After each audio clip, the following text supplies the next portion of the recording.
شروع اللہ کے نام سے جو بڑا مہربان نہایت رحم والا ہے۔ اے محمد صلی اللہ علیہ وآلہ وسلم، جو کپڑا لپیٹے پڑے ہو اٹھو اور ہدایت کر دو، اور اپنے پروردگار کی بڑائی کرو، اور اپنے کپڑوں کو پاک رکھو اور ناپاکی سے دور رہو، اور اس نیت سے احسان نہ کرو کہ اس سے زیادہ کے طالب ہو، اور اپنے پروردگار کے لیے صبر کرو۔ جب سور پھونکا جائے گا وہ دن مشکل کا دن ہوگا، یعنی کافروں پر آسان نہ ہوگا۔ ہمیں اس شخص سے سمجھ لینے دو جس کو ہم نے اکیلا پیدا کیا اور مال کثیر دیا، اور ہر وقت اس کے پاس حاضر رہنے والے بیٹے دیے، اور ہر طرح کے سامان میں وسعت دی۔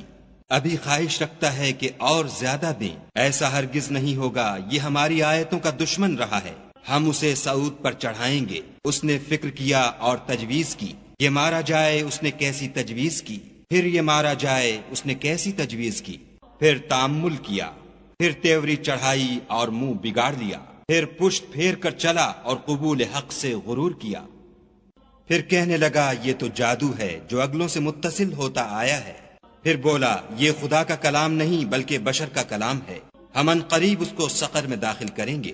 اور تم کیا سمجھے کہ سقر کیا ہے؟ وہ آگ ہے کہ نہ باقی رکھے گی اور نہ چھوڑے گی، اور بدن کو جھلس کر سیاہ کر دے گی۔ اس پر 19 داروغہ ہیں، اور ہم نے دوزخ کے داروغہ فرشتے بنائے ہیں، اور ان کا شمار کافروں کی آزمائش کے لیے مقرر کیا ہے، اور اس لیے کہ اہل کتاب یقین کریں اور مومنوں کا ایمان اور زیادہ ہو، اور اہل کتاب اور مومن شک نہ لائیں، اور اس لیے کہ جن لوگوں کے دلوں میں نفاق کا مرض ہے اور جو کافر ہیں کہیں کہ اس مثال کے بیان کرنے سے خدا کا مقصود کیا ہے۔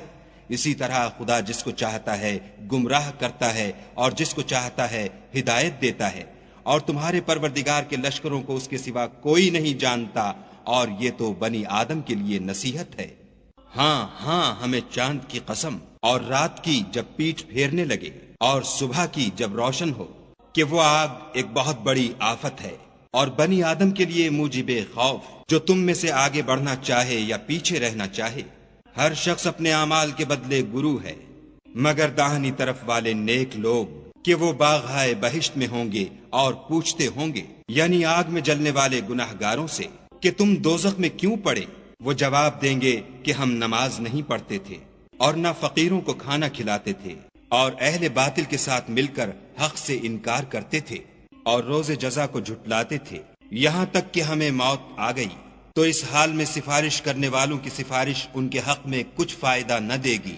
ان کو کیا ہوا ہے کہ نصیحت سے روگرداں ہو رہے ہیں، گویا گدھے ہیں کہ بدک جاتے ہیں، یعنی شیر سے ڈر کر بھاگ جاتے ہیں۔